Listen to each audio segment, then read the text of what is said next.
Guys, I found McFarlane Toys action figures for $8 each. Stay tuned to see where and how I found them.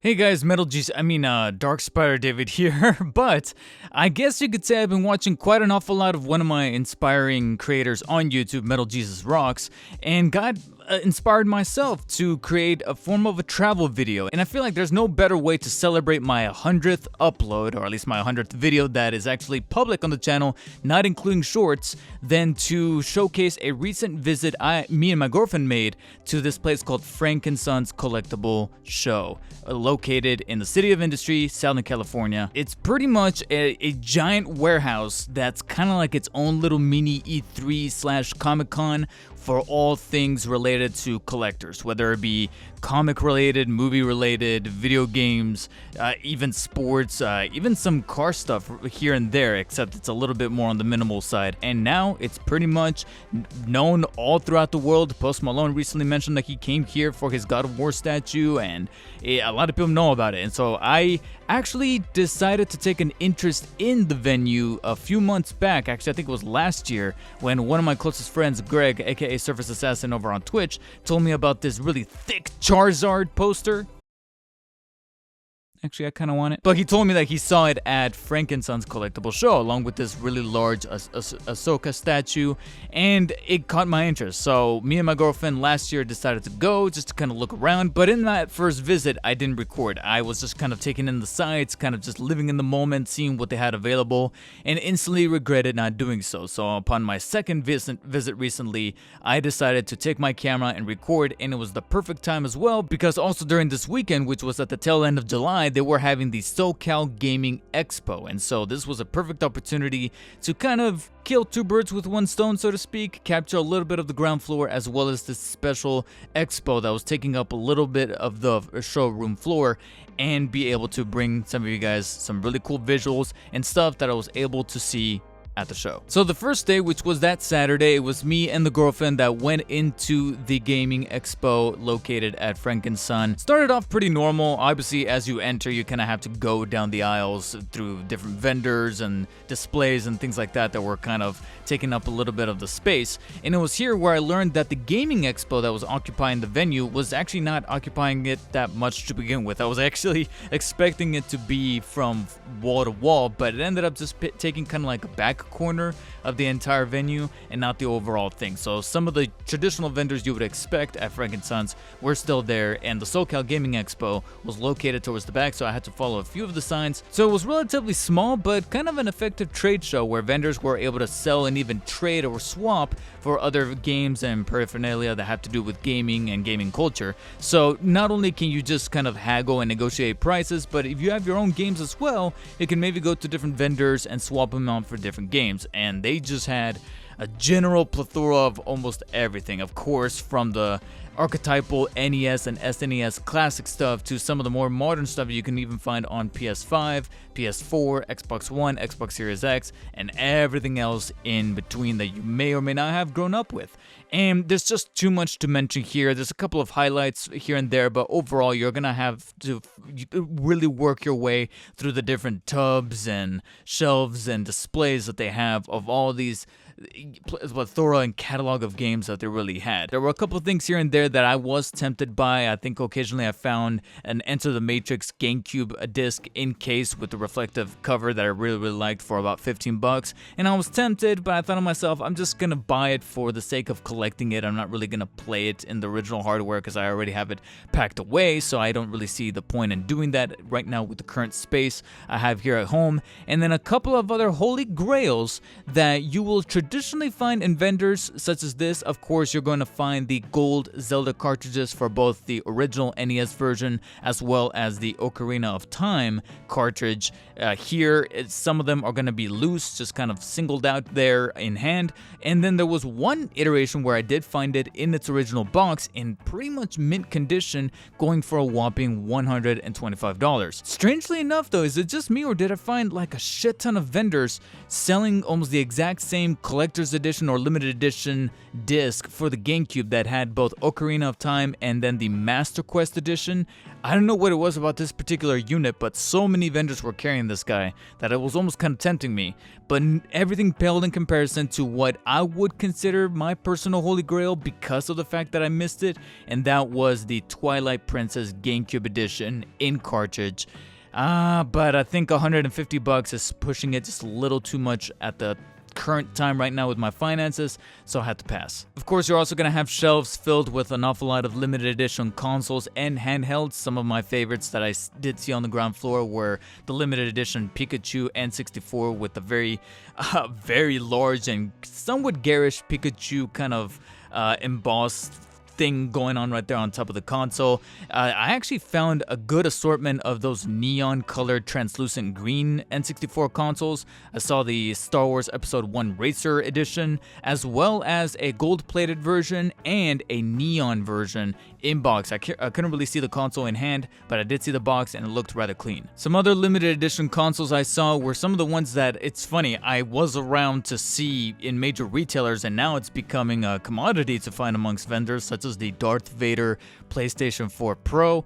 And then I saw this thing. I remember, speaking of which, Metal Jesus himself even mentioned a couple of times in his pickups, a Panasonic GameCube kind of dev kit. I can't remember exactly what this thing does, but basically it's something that was released overseas in Japan that was kind of in partnership with Panasonic. So it plays GameCube games, and you could see it right there. It comes with a controller, but it's technically speaking not a GameCube. It kind of has like its own thing for developers to kind of tamper with a few of the settings so that they can make their own games, something like that. I'm not an expert, but it was rather unique to actually see this in person versus seeing it across YouTube videos. And then one of my other interesting finds was this bloodied up case encasing a really neat looking custom made Game Boy console here. I don't know what it was, but maybe it's not really tied to a specific license or property, but it looked bloody cool. On that same table though, I found one of my favorite things on the show floor, one of my favorite moments finding this thing and explaining it to my girlfriend. I found the case from Limited Run Games that shows the mythical, if you will, Jack 4 video game. And it's funny because of how gritty and realistic the cover looks. The vendor had to make it a point of putting a sticker on it saying this is not an actual real game. This thing is not real. It's just a case for novelty's sake, that they were selling a slightly steep price, but still it was very fun and hilarious to see this in person, because I do remember seeing it a couple of times in some news outlets that Limited Run made a parody case of the Jack 4 video game, and now here it was in my hand. At the edge of one of the aisles, I did find the collector's edition of Owlboy that looks very, very cool and kind of nostalgic. And then on top of that, I noticed that they also had, I don't know why they're lugging this thing around, but they had the Taco Bell edition Xbox One X. I mentioned that Twilight Princess was my holy grail in terms of a particular game that I would actually not mind fitting into my collection, but what about the bigger, pricier handhelds? This is where things got very tempting, but arguably very unreachable for me, and that was seeing upon a table a couple of little handhelds that did capture my eye. One of them was the Hylian Shield Legend of Zelda 2DS, and this thing is just gorgeous. I couldn't really see it out of the box, but I definitely felt the weight of the handheld itself inside, so it was definitely there. And then it was out of reach, so I couldn't really pick it up, but you do see here the Majora's Mask Gold Edition 3DS. That thing looks beautiful. And then, I'm not sure if I'm willing to steep to $200 for it, but this Pikachu Game Boy Advance SP is really cute and really novel. And speaking of novelty, I came across this little aisle, this table here, that happens to take nostalgic consoles and pretty much make alarm clocks out of them. I thought that was pretty neat. And off into the distance, I also found a couple of other like plushies and novelties and collector's items. I saw this rack with really cool, really kind of realistic Zelda jewelry. So it's not exactly to scale, but you know, it's jewelry for like earrings or pendants or things like that, but they're modeled after the stones and the different items you need to collect in the Zelda games, and I thought that was really, really cool. But you know, it's all going to be dwarfed by the giant Pikachu plushie. And if you are either moving or planning on moving into your own space and you kind of want to deck out some of the walls with some video game related stuff, of course they're going to have some posters, some foam panelings with video game artwork like you see here. I came across what kind of brought me some memories, which was this Ghost of Tsushima poster, but you can definitely tell it's one of those posters they have at your local like Target or Best Buy, but somebody just happened to have kept it, and now they're selling it for about $80-$90 or something like that. Thought it was pretty neat, but slightly overpriced, as well as those foam panels that, you know, simply just take video game artwork and they're just foam acrylic panels that you could find pretty much on Amazon and make it for yourself. But if you want like a quick fix of something to put up against the wall, you can find it here as well. Eventually, it was time to say bye to the girlfriend, and you know, stick around for at least one more day with Frankincense. I decided to come back the following day to check out the Gaming Expo just one more time, just to see if there was anything that I may have missed by myself. Now, most of the content is actually covered in day one, so I didn't really record all that much here on the second day. You'll see a couple of more video game sections and pickups and rare finds and things like that, but the reason why I was able to film more on day one than in day two is because, well, actually, it was because of my girlfriend. Because here's the deal, as I kind of moved around with my camera, more and more vendors were eyeing me by myself with a professional mirrorless camera, and upon seeing that, they thought that I was a professional photographer that was partnered with the expo.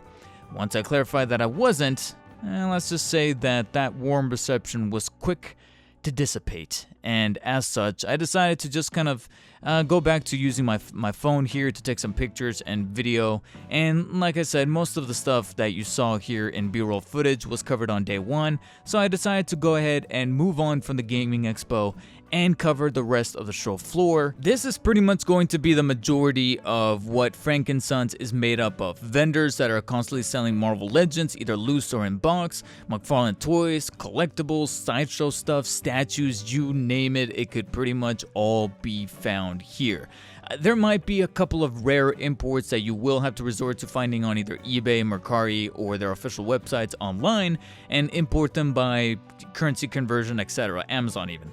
But there are a couple of rare finds and hidden gems all throughout these aisles and these vendors. I did find a Green Goblin Marvel Legends figure for about $80, which is a little steep, but also considering just how rare and older that figure really is amongst the retro line, that's not exactly too crazy as far as pricing is concerned. I also found a couple of Peter Parker and Mary Jane figures, as you can see right here, as well as the Marvel Legends retro card Daredevil, a couple of Marvel Selects still in box, which are the taller 7-inch, 7.5-inch figures from Diamond Select, and even a couple of statues here that looked pretty neat. But you know, it doesn't get any easier than to find Funko Pops. Funko Pops, mother whip, Funko Pops. I'm sorry for the plosives there, but god damn, there are legitimately some vendors here that are wall-to-wall Funko Pops. I appreciate that here you can at least find some Funko Pops that are very rare and scarce amongst retailers, and your next stop of potentially finding that rare find to complete your collection will probably be the Funko Museum over in LA, so this is probably the next best thing. But at times I do, it's easy to kind of look at some of these vendors and easily pass them off because Funko Pops don't necessarily appeal to every single one, and some of us are kind of like in the in-between area like myself, where I like to collect Funko Pops of characters that I generally do admire, love, and enjoy, like Batman and Spider-Man specifically. I'm not gonna go out of my ways to go through every single one of these aisles to find particular Funkos just because. So more power to you if you guys are a huge fan of these Funko Pop accessories, but it was easy for me to just kind of pass through, although there were a couple of vendors here and there that did also happen to have their own assortment of Marvel Legends and curiosities here and there, but I had to stop myself when I came across two distinct areas. One of them were some of these specific vendors that did sell Hot Toys. Some of them were older figures as well as some of the more newer contemporary ones. I found this vendor here that had an assortment of older Hot Toys figures from the Marvel line, as well as the brand new DX09, I think it is, Batman from Dark Knight Rises that you can currently find online, whether it be with Sideshow or Big Bad Toy Store. But it was here in person, beyond those black gated fences. And my god, it was just within reach. And then as we kind of navigate throughout here, I found this other vendor that had just a shit ton of Hot Toys. Just Hot Toys from wall to wall in all varieties and properties. Of course, you're gonna have your Marvel stuff from the MCU and on, with different Iron Man, Guardians of the Galaxy, you name it. It's all here from the MCU. Of course, it's eventually going to bleed into Spider-Man related stuff. You're going to have the Christopher Nolan Batman stuff here. Of course, variations of Batman, Bane, Joker. You have the tumbler there. You even have a little diorama that displays the opening bank robbery from The Dark Knight. That looks pretty cool. They even got the, I think his name is Smiley or Grouchy on the floor there, who he runs over by the school bus. It's all cool, but this display sadly also reminded me how butchered Alfred was by Hot Toys at one point, at least assuming that's Hot Toys. My god, they made the guy look like he has hepatitis. And then, of course, you're gonna have other little versions of Hot Toys, whether it be from like horror properties and different movies, stuff from Disney, you name it. You're even gonna have some displays that are gonna have either Hot Toys or just collectibles of different versions of these 12-inch figures that don't necessarily come from Hot Toys, but they still kind of meet that kind of quality and attention to detail and accessory value here. You even have the Hot Toys Daredevil there still in box, and considering how hot Daredevil's becoming nowadays with the Disney Plus shows, I wouldn't be surprised if this guy's gone within the next couple of weeks. But amongst all of the Hot Toys, of course, my holy grail, the one that I will have to probably open up a new credit card or something for, is Hot Toys Joker Police Cop Edition. That one right there. I can't remember the exact number, but the reason why I love it is because you technically get two figures in one. You get the standard Joker and the function to be able to transform him into the police officer Joker from the parade in the middle of the Dark Knight movie. And I just love figures with functionalities like this. One of the reasons why I love Wrestler Suit Spidey, because you can transform him from standard Spidey to the wrestler version. And here, you have that function in Hot Toys form with one of the best, most realistic Joker figures out there. Unfortunately, make no mistake, I asked the vendor if he had it in stock, and he does not. This is only for display purposes, so there was no way to really get him, but at the same time, that's kind of a blessing in disguise because I don't have the money anyways. And Hot Toys wasn't necessarily the only pricey line that you're going to be able to find not only at this vendor, but other vendors as well. Of course, they're going to have Sideshow statues, Mezco and Medicom stuff, SH Figure Arts all across the board. Of course, more Marvel Legends, some of which are a little bit on the rare side. On the side here, I found this PS4 Spider-Man from the Gamerverse Marvel Legends line, and as soon as I put it down after observing it, the vendor yoinked, just swiped it away. And apparently it was a brand new entry into their collection, and he was like, oh, I have yet to put a price on it. So I was tempted to kind of pull him to the side and be like, hey, how much for that? But at the same time, I'm in no financial standing to be haggling that way. Not only for that, but also for various other stuff. But maybe I'll be back one day. And this vendor also happened to have some rare McFarlane Toys. It's time to talk about the main topic at hand here, McFarlane Toys action figures. You can pretty much find them all throughout the floor. There's different vendors here and there that are going to be able to showcase some new McFarlanes as well as older releases that you cannot find on any traditional retailer like Best Buy, Target, or Walmart, or even Amazon, unless you're willing to pay some scalped up prices. Here, you're going to find some stuff that's kind of in between, some McFarlanes that are on the older side that are slightly rare, but nothing too infrequent. You're going to be able to find for like $30. There's going to be some that might be pushing it to like 50 or 60, and this vendor was no exception. You'll notice right here he had a couple of double packs here with the Red Hood and Nightwing version, as well as the Batman and Hush 2-pack that you can easily find like at Target or whatever. Of course, they also had some very unique items like this Devastator here that looked pretty neat, the Batman Devastator. But everything came to a halt when I finally found the vendor that I was actually looking for on day one, but we were already kind of pressed for time and they were about to close, and it's one of the motivations that got me to come back day two. And that was this little shop right here that I distinctly remember having a distinct corner that was just all surrounded by McFarlanes. And I found it and thought to myself, all right, let me scope out and see what they got. Only to realize that I saw tiny little price tags on each of the McFarlane figures, and I had to wince and double take upon realizing that each McFarlane toy was priced at $8. I'm like, is it 80? Is it missing a zero because they're rare? It can't be 8. And then I look up and I see a sign saying blowout sale. Everything must go, or, McFarlane's need to go, all McFarlane's, $8 each. Or I think the sign specifically said $8/$10 because there were a couple of Build-A-Figure waves that were $10. Regardless, oh my god, McFarlane Toys for $8. Oh my god, I was just so thankful that my girlfriend was not there because otherwise she would have pulled me out. But yes, we had some McFarlanes going on right here for $8, and amongst them was this really cool gold edition of the Hellbat Batman right here. And yeah, I took him home. Of course I did.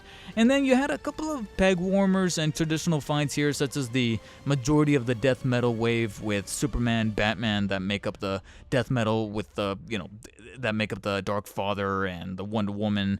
The ones that you could traditionally find in stores like Best Buy and Walmart. And of course you had what's arguably the biggest peg warmer that's ever graced McFarlane Toys, the Earth 11? I can't remember, but basically the Aquaman female Dark Knight's death metal Batman. Yeah, she was there.